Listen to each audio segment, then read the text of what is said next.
हिजो मैले संसदमा कुरा राखिराख्दा पार्टीको दबाब झेल्न नसकेर त्यो मान्छेलाई डिजी बनाउन सकिएन भनेर डिजी बनाइयो भनेर मैले भनेको थिएँ।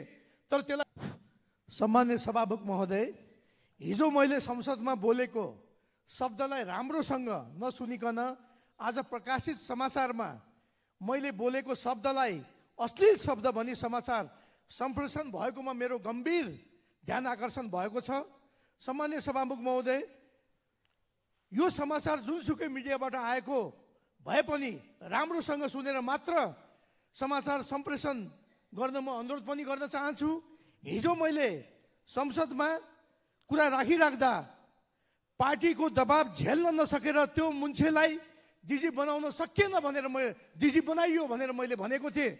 तर त्यसलाई तोडमोड गरेर एउटा चाहिने राज्यको चौथो अङ्ग भन्ने सञ्चारकर्मी मिडियाले सूचना प्रकाशन गरेर यसलाई डाइभर्ट गर्ने कामहरू भएको छ। त्यसो भएको हुनाले म 2500 वार्डको स्पिकर राखेर राम्रोसित सुन्नको लागि पनि म विनम्र अनुरोध गर्न चाहन्छु।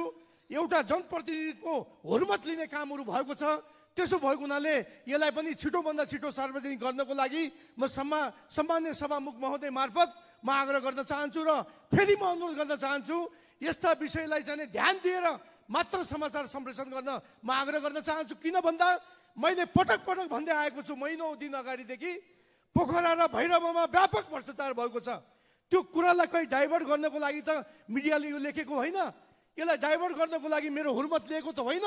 यो विषयमा म मिडिया सञ्चारकर्मीलाई पनि म ध्यान दिएर मात्रै यो सूचना सम्प्रेषण गर्न म आग्रह गर्न चाहन्छु। धन्यवाद।